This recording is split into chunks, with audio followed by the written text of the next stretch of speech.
Shalom y bendiciones para todos.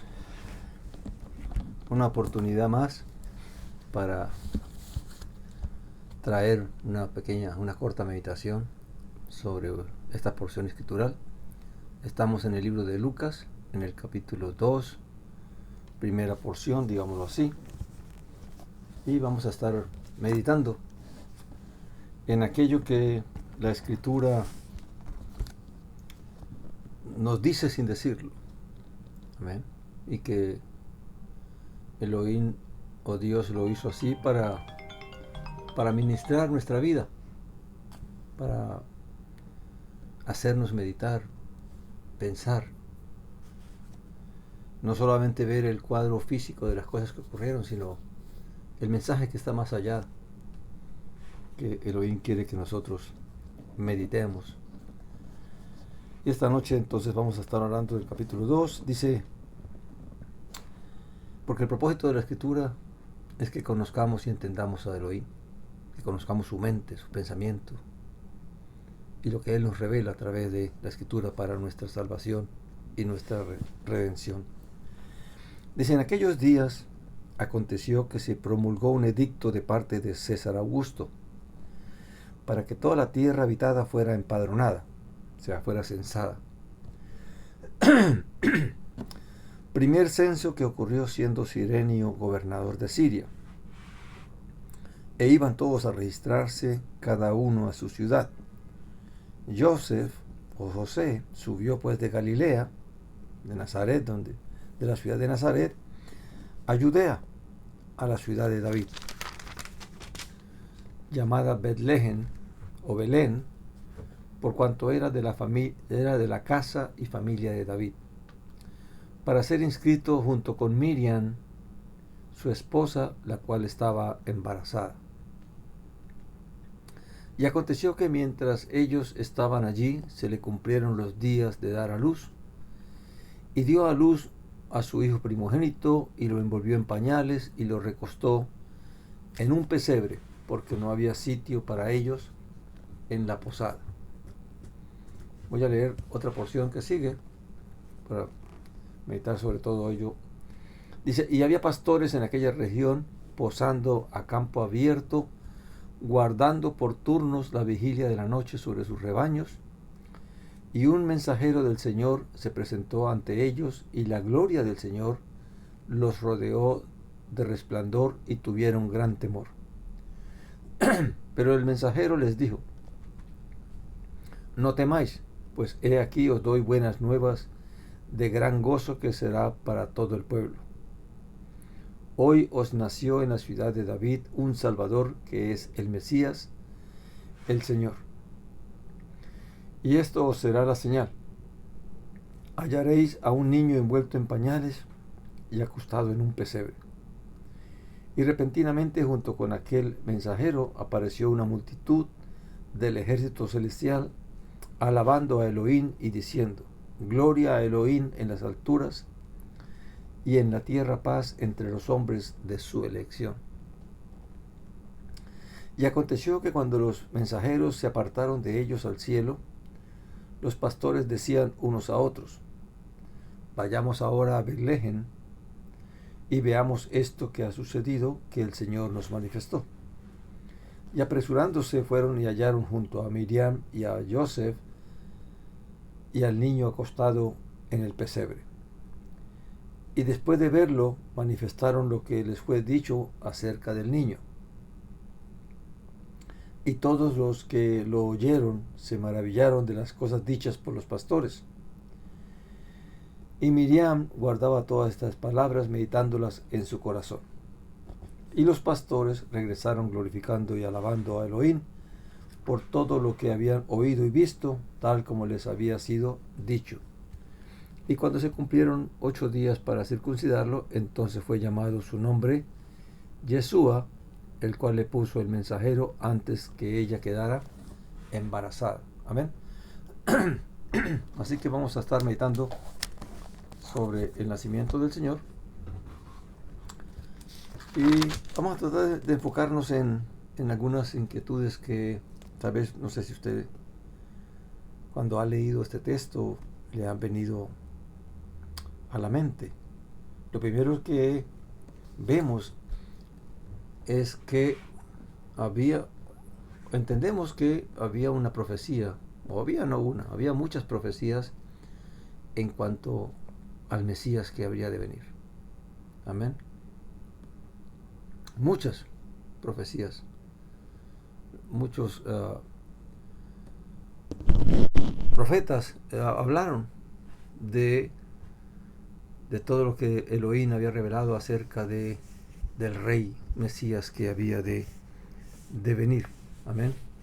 Se sabía dónde iban a ser, porque recordemos que cuando vinieron los sabios de Oriente, o los magos como se les conoce, de Oriente, preguntando dónde había nacido el niño, el Mesías, claramente Herodes consulta con los líderes religiosos y ellos le dicen en Belén, o sea que se sabía. Y también la escritura revelaba de qué familia iba a venir, de qué linaje era el Mesías. Amén. Y vemos, teniendo en cuenta eso, de que se conocía, mire, los sabios de Oriente conocían el tiempo, la señal, pero no sabían dónde ni de qué linaje. Amén. Algunos dicen que los sabios eran judíos, pero da mucho que pensar que no supieran dónde era que el Mesías iba a nacer. Mientras que los religiosos, los líderes de Israel, de los judíos, sí sabían, porque claramente leían la Torá, la instrucción, los profetas, y sabían, porque está anunciado por los profetas, dónde iban a nacer y de qué familia era, a quién Elohim le había prometido de su descendencia que se levantaría el Mesías.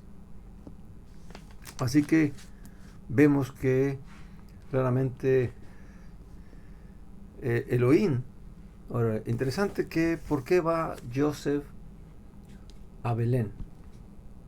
Fue porque realmente él entendía de que Miriam estaba embarazada del Mesías, o sea, tenía en su vientre al Mesías, que ese niño, esa criatura que estaba en el vientre de Miriam, era el Mesías realmente.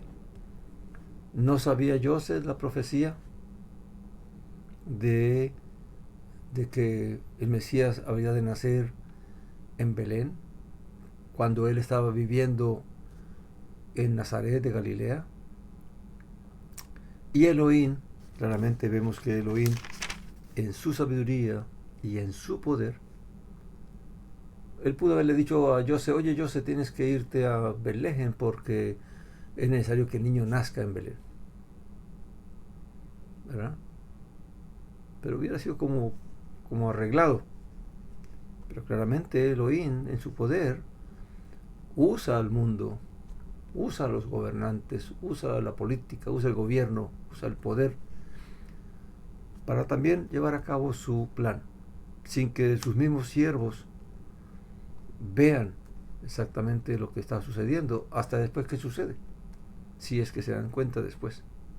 ¿Amén? Entonces Elohim se vale nada menos que del César, el emperador romano, que es el que está dominando la región con su ejército, con sus soldados, y a través de los gobernantes de las diferentes regiones, entonces hacer un censo. Y qué casualidad que este censo se da en los tiempos en que ya Miriam estaba a punto para dar a luz.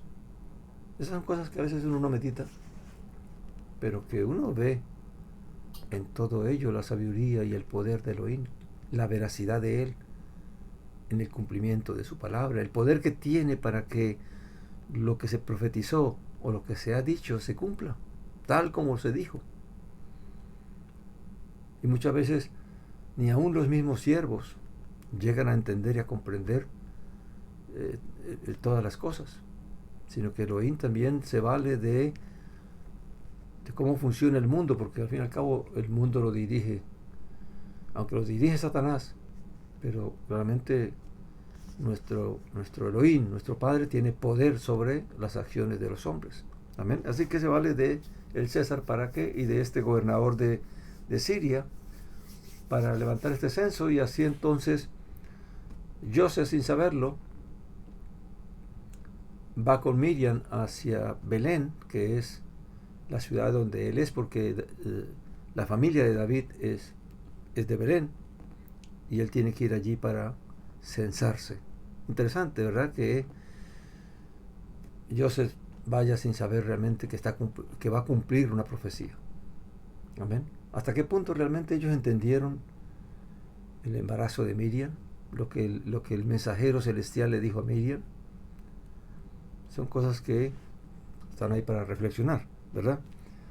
Otra cosa que salta a la vista es el hecho de que si Joseph y Miriam son del linaje de David o descendencia de David, ¿cómo es que si van a Belén, que es la ciudad donde es su familia, no tengan conocidos, no tengan familiares donde llegar a hospedarse, sino que tienen que llegar a tocar puertas, a buscar puertas para buscar hospedaje? A tal punto que no se encuentra ningún hospedaje y tienen que recurrir al lugar donde se guardan los animales, ¿verdad? Y allí nace nuestro Señor.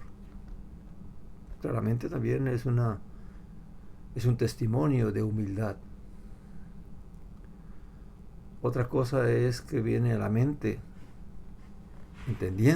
tratando de entender la mente de Elohim, por qué Elohim hace las cosas de la manera que las hace, o del Padre, nuestro Dios, es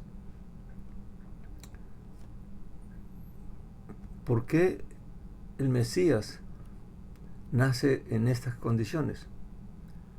Pareciera que la familia que escogió Elohim de Joseph y Miriam eran de las más humildes que habían en Israel, en el pueblo judío. Tanto así que en realidad el pueblo judío no era que los apreciara mucho, porque si en realidad hubiera habido fe, hubieran tenido la fe, la certeza de que se iba a cumplir la promesa de que el Mesías iba a venir, claramente hubieran cuidado de la familia de David, de la descendencia de David. Pero vemos que escasamente se nombran a estas dos personas, a Miriam y a José. ¿Ven? Así que todo, aunque se reveló, estaba como en secreto. Porque también recordemos que la situación de Miriam y de José era compleja. Recuerde que José tuvo una situación, un problema, un pensamiento de cuando se enteró que Miriam ya estaba embarazada y pensó en dejarla. Así que de cierta manera todo eso, y de alguna manera eso se supo, porque más adelante vemos en el libro en el Evangelio de Yohanan, de Juan, de que se le trata de traer eso a colación, ¿verdad? De que no somos hijos de, no recuerdo la palabra bien que dice, o sea, como no somos bastardos, hijos de fornicación o algo así. Amén. Van a entender que eso que pasó con Miriam y José de alguna manera dejó una idea en la gente. Amén. Ahora, vemos que el niño nace en esa situación de humildad. Amén. Vemos que luego mensajeros celestiales son enviados a los campos donde están los pastores cuidando las ovejas o los ganados, y allí les avisan a ellos, le anuncian a ellos el nacimiento del Mesías, y el mensajero se lo dice claramente, porque ha nacido, dice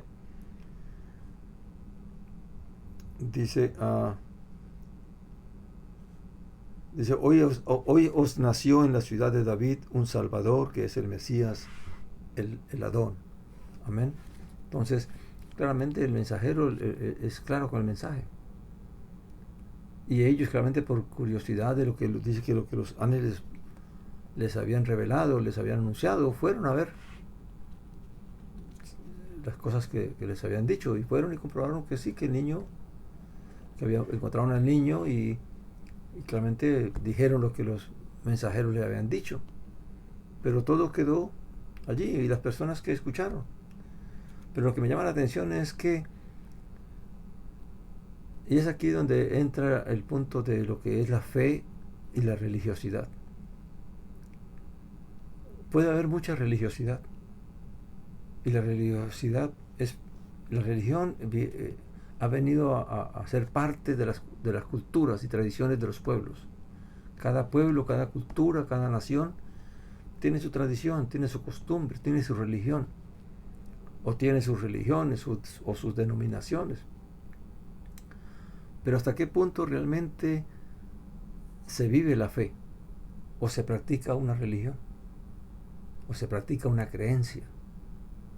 Porque vemos que claramente que aunque el Herodes pregunta acerca del niño y supuestamente muchas personas se enteraron del nacimiento de Juan el Bautista y ahora lo que está pasando con el niño, vienen los sabios y aún así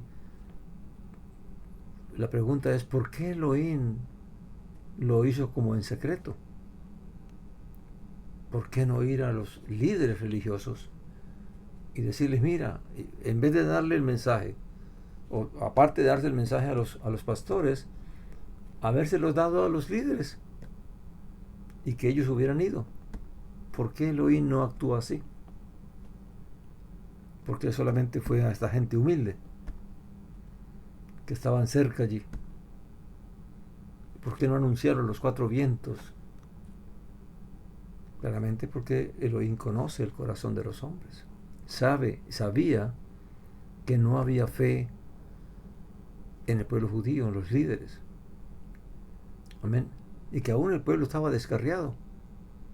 Por lo tanto, Él va llevando a cabo su obra, su redención, en la manera que tiene que ocurrir para que ocurra. Amén. Así que muchas veces nosotros podemos estar practicando una religión, una tradición, una costumbre, que es parte de nuestra cultura, de nuestra vida, pero que realmente no hay fe. Porque lo que hace la diferencia entre la religión, la cultura, la tradición y la fe es que la fe es práctica. La fe se manifiesta en cómo yo vivo, en la esperanza que tengo, en lo que creo, en lo que espero. El pueblo judío, si realmente tuviera fe, hubiera tenido fe, ¿por qué descuidaron la familia de David si sabían que de la familia de David venía el Mesías? ¿Por qué no estaban atentos a las cosas? Amén. Entonces, claramente porque, como el Mesías lo revela más adelante, de que en lo que había en el liderazgo judío y en el pueblo judío era pura religión, pura hipocresía. Una religión que les convenía porque de cierta manera mantenía unido al pueblo y les daba a ellos la oportunidad de tener poder y gobernar sobre el pueblo y dirigir al pueblo.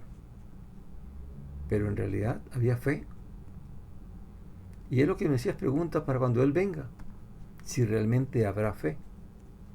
Porque puede ser que haya religiones, y van a haber religiones, porque lo que la Escritura nos revela es que va a haber una gran apostasía para el final. Quiere decir de que religión sí va a haber, tal vez denominaciones y religiones, pero la gente no tiene conocimiento y no tiene entendimiento y no ha creído realmente a la palabra de nuestro Padre. Por eso es que al final van a creer lo que les digan y van a ver las cosas como las quieran ver, pero no van a comprender, no van a entender cuál es la verdad de Elohim, qué es lo que es verdadero de lo que no es verdadero. Entonces, ¿qué meditamos sobre esto, sobre esta porción? Que nuestro Padre Elohim lleva a cabo su obra de salvación, sabiendo que claramente muchos de los que aún son escogidos para participar de la obra van a hacerlo sin entender y comprender realmente todo lo que están haciendo. Y otro que en realidad Él no va a venir a los más encumbrados, a los estudiados, a los poderosos, a revelarles su obra. Él va a venir a aquellos que estén caminando en la fe, que estén esperando, como más adelante vamos a ver que la Escritura nos da testimonio de gente que realmente estaba caminando, temiendo a Dios, que en el caso de Zacarías, de su esposa, que eran irreprensibles. Entonces, claramente, ¿qué es lo que nos manda la Escritura? ¿Qué es lo que nos dice eso? Que no dejemos de esperar, que no dejemos de buscar, de meditar, de creer. Y claramente ese creer nos va a llevar a vivir conforme Elohim quiere que vivamos realmente. No conforme a la religión, no conforme a la tradición, no conforme a la costumbre, sino con un claro conocimiento y entendimiento de qué es lo que Elohim nos está pidiendo. Y puede ser, como dice la Escritura, como dice Saulo de Tarso, que en una casa hay muchos utensilios, unos usados para usos honrosos y otros para usos deshonrosos. En este caso vemos que Zacarías, su esposa, Miriam y muchos otros fueron usados para usos honrosos. ¿Por qué? Porque caminaban en la fe, en obediencia, en el temor a Elohim, en el temor a Dios. Y se guardaban de hacer la maldad, de practicar, de vivir como el mundo estaba viviendo. Así que nosotros también, aunque el Mesías no venga ya mismo, debemos vivir una vida que sea agradable delante del Señor, y puede ser que el Señor nos conceda participar de su obra por nuestra obediencia, por nuestra fe, por nuestra humildad, por nuestra mansedumbre. Pero si vivimos practicando una religión, un ritual, puede ser que ni cuenta nos demos de las cosas que están ocurriendo. Amén, porque claramente la Biblia dice que Elohim revela, no hace su obra sin revelarla a los profetas. Así que nosotros debemos estar atentos, caminando en humildad, de mansedumbre, y sabiendo que Elohim puede usar a los poderosos para llevar a cabo su obra sin que ellos sepan lo que están haciendo, ni por qué lo están haciendo. Así que nos corresponde a nosotros aferrarnos a la fe, a creer y a vivir conforme se nos revela, como Elohim espera que estemos viviendo, que cuando pase lo que pase, realmente seamos hallados fieles y obedientes al caminar con Elohim, practicando la justicia, la misericordia, el amor, la bondad, perdonando, no teniendo en cuenta el pecado y la maldad que se nos haga, sino siempre pensando en imitar a nuestro Señor, porque para eso fuimos llamados, para caminar en sus obras, en esas buenas obras que Él preparó de antemano. Así que, mis hermanos, hay muchas cosas que muchas veces los religiosos creen saberlo todo, pero en realidad el único que va revelando su obra es nuestro Padre Elohim, a través de su Santo Espíritu, del Espíritu de verdad, del Espíritu de santidad. Él nos va revelando su palabra, y nosotros tenemos que ir anhelando cada día, buscando cada día conocer y entender esa voluntad de Elohim para nuestras vidas, porque de eso se trata, de que seamos hallados fieles, de que seamos hallados obedientes a la voluntad de Él, no a lo que los hombres establecen, no a las tradiciones y a las costumbres y a los rituales y a la religión que se practica, sino que realmente tengamos la certeza, como dice la Escritura, que tengamos cuidado, que miremos que aquello que aprobamos no nos condene, que aquello que creemos que es, al final nos está llevando a la condenación. Amén. Es muy triste ver cómo hoy la religión ciega, ennubla, el Satanás y las tinieblas están entenebreciendo, dice la Escritura, la mente de las personas y aún de muchos creyentes. Y aún la carne los seduce y el mundo los seduce. Amén. Entonces, mis hermanos, hay muchas cosas que uno no entiende, o que sí las entiende porque claramente aún José y Miriam mismas no llegaron a comprender completamente todo lo que realmente estaba ocurriendo y iba a ocurrir. Amén. ¿Qué pasó con la familia de David? ¿Dónde estaba el resto de la familia? Los parientes. Amén. Hoy en día muchos judíos que no creen en que el Mesías ya vino, siguen creyendo de que en cualquier familia va a poder nacer el Mesías. ¿Y dónde está la profecía de que el Mesías es descendiente de David y que tiene que nacer en Belén? Entonces, a veces la religión no está basada en la fe, de creerle a Elohim, de creer a su palabra, a lo que Él ha revelado, sino es seguir una tradición, una costumbre, una enseñanza que se pasa de unos a otros, repitiendo las mismas cosas, haciendo las mismas cosas. Amén. Mis hermanos, que el Señor nos bendiga, que esto sea para despertar en nosotros el deseo de cuando leamos la Escritura, pedirle a Elohim que nos permita ir más allá de lo que de la historia que se cuenta o de los hechos que se cuentan, sino realmente lograr entender y comprender lo que el Padre Elohim nos está queriendo revelar a través de estas cosas. Shalom para todos, bendición para todos, y que el Señor nos bendiga a todos. Amén. Shalom.